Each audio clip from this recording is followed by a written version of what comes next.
নমস্কাৰ, মোৰ ইউটিউব চেনেলত আপোনাক স্বাগতম জনাইছোঁ। কাৰণ মই আজি আমাৰ মহামাৰীখন কেনেকুৱা আপোনালোকক দেখাই আছোঁ।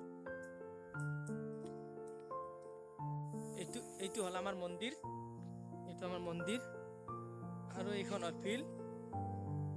ফিল্ড, আৰু এই পোৱালীবিলাকে ফিল্ডখন একদম অত্যাচাৰ কৰিছে, চাব পাৰে। আৰু মানে দেখিছেনে আৰু মানে কি গোটেই ফিল্ডখন খানি কিনে গাঁতাটো বেয়া কৰি পেলাইছে। আৰু আমি যেতিয়া খেলাম বল, তেতিয়া কেনেকুৱা অৱস্থা হ'ব আৰু ইহঁতক কেনেকুৱা মাৰ দিব ডাঙৰ ল'ৰা ছোৱালীবিলাকে, এইটো ভাবি নাপাব। আৰু এইটো এইটা আমাৰ চলি, আৰু এইটো আমাৰ ক্লাব ঘৰ, আৰু হ'লে এইখন আমাৰ স্কুল। তো এই স্কুলখন চাই থাকিব আপোনালোকে। আৰু এইটো আমাৰ দাদা আহিছে, হৰে কৃষ্ণ দা আহিছে। আৰু এইটো আমাৰ হ'ল ক্লাব ঘৰ, আৰু সেইখন হ'ল আমাৰ স্কুল ঘৰ। আৰু মহামাৰীৰ আপোনালোকৰ সৌন্দৰ্যবিলাক দেখাই থাকিম। আৰু নদী সেইটো এটা নদী, আৰু নদীটো চাই থাকিব আপোনালোকে। মই দেখা, এইখন আমাৰ মহামাৰী, আৰু এইটো এটা মহামাৰীত যোৱা ৰাস্তা। এইটো এটা আমাৰ পথৰৰ মিৰাপুৰ চিলাপুৰ ল'ব পাৰি। এইখন হ'ল দলং, আৰু এইটো হ'ল ৰাস্তা, আৰু এইখন আমাৰ দলং। আৰু আপোনালোকে চাই থাকিব, এইখন হ'ল আমাৰ দলং, আৰু দলংখন এইখন মহামাৰীৰ দলং।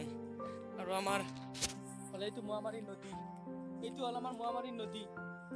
আৰু মই এনেকৈ দলঙেদি যাই আছোঁ, আপোনালোকে দেখিব পাৰিব, দেখি আছে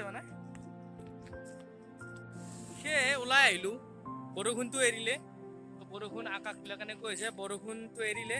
তো মই এতিয়া দলঙত আছোঁ, আৰু দলঙৰ পৰা ওলাই আহিছোঁ, আৰু বৰষুণ নাই কাৰণে। তো আপোনালোকে চাই থাকক। ফাইনেলি আহি আছোঁ মই এতিয়া, দলঙৰ পৰা নামিলোঁ, আৰু এতিয়া মই যাই আছোঁ বংশৰত দেখি আছোঁ। বংশৰৰ ৰাস্তাটো আপোনালোকে চাই লওক। তো এইটো আমাৰ হ'ল ৰাস্তা, এইটো ৰাস্তা হ'ল আমাৰ শুৱালকুছি বংশৰ যোৱা ৰাস্তা। তো ৰাস্তাটো চাই থাকিব, আৰু ৰাস্তাৰ কাষে কাষে এইবিলাক গছ গছনি আছে। মই আমাৰ মহামাৰীৰ কথা ক'লোঁ নহয়, এই মহামাৰীৰ এই নদীটো, এইটো আমাৰ মহামাৰীৰ নদীটো, এইটোৱে নদী, আমাৰ মহামাৰীৰ নদী। এই বহুত এৰিয়া নদী, আৰু এইটো মই এনেকৈ খোজ কাঢ়ি আছোঁ। এইটো ৰাস্তা, এইবিলাক ৰাস্তা দেখিছে,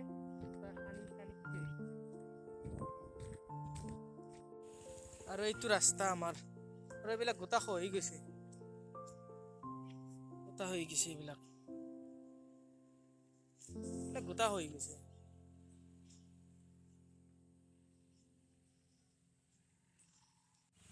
আৰু এইবিলাক গোটা খহি গৈছে, এই ৰাস্তাটো। আৰু বানপানী অহাৰ লগে লগে ঠিকাদাৰ আৰু কোম্পানী আহি কিনে ভাল কৰিব, অলপমান সপোনমো কৰি কিনে। বাছ এইখিনি দেখিছেনে কেনেকৈ হৈ গৈছে, খাল হৈ গৈছে, আৰু মানুহ এইচাইডৰ পৰা আহি আছে। তো এইটোৱে আমাৰ মহামাৰী পৰে, বংশৰ পৰা এইখিনি। আৰু আমাৰ মহামাৰীত কেনেকুৱা হৈ থাকে, ৰাস্তাবিলাক ভাল নকৰে। আৰু এইটো আমাৰ হাজো আৰু শুৱালকুছি পথ, আৰু এটা সমষ্টি হৈ গৈছে। হাজো শুৱালকুছি সমষ্টি হৈছে এইটো বৰ্তমান, এনেকুৱা হৈছে সমষ্টিটো। আৰু মই এনেকৈ খোজ কাঢ়ি যাই আছোঁ এই বংশৰৰ ৰাস্তাত। তালৈকে যাম, আৰু মহামাৰী কিছুমান বস্তু দেখাম, আৰু পাৰিলে দেখাম। আৰু ফাইনেলি মহামাৰী হ'ল আপোনাৰ এই ঘৰটো দেখিছে, এই ঘৰটোৱে আমাৰ মহামাৰীৰ সীমা। আৰু এক ঘৰ আছে সিফালে বাৰু, সেইটোৱে সীমা মহামাৰীৰ। বাকী এই চাইডে বংশৰে পৰে, কিন্তু মহামাৰীৰ মানুহ আছে ন, তো মহামাৰীৰ সীমা বুলিয়ে ধৰিব লাগিব ইয়াতে। এইখন হ'ল মহামাৰী, আৰু মহামাৰীৰ লাষ্ট সীমা বুলি ক'লেও কেছ নাই। আৰু এইখন হ'ল আমাৰ দিলীপ দাৰ দোকান, আমাৰ দিলীপ দাই এইটো বহি আছে, আৰু এওঁ বাঁহ বেতৰ কাম বহুত জানে। আৰু এইটোৱে দিলীপ দাস। তো আপোনালোকে দেখা পাব পাৰে। আৰু কেতিয়াবা যদি আপোনালোকক লাগে ইম্পৰ্টেণ্ট কাম চাম কৰিবৰ কাৰণে, তো মোৰ ভিডিঅ'টো চাই থাকে, তো মোক ফোন কৰিব পাৰিব। ফাইনেলি মিনি ব্লগ হিচাপত আজি ব্লগটো এইখিনিতে সামৰণি মাৰিলোঁ। কাৰণ মই ইমান মহামাৰীত ঘূৰিব পৰা নাই, কিয় বোকা বাৰিষা হৈছে, তো যাব পৰা নাই। কাৰণ এইখিনিতে খতম কৰি দিলোঁ। আৰু নেক্সট ভিডিঅ'টোত আপোনালোকে পাব পাৰে কিবা কানি, তো চাই থাকিব। ভিডিঅ'টো লাইক শ্বেয়াৰ গোটেই কৰি দিব।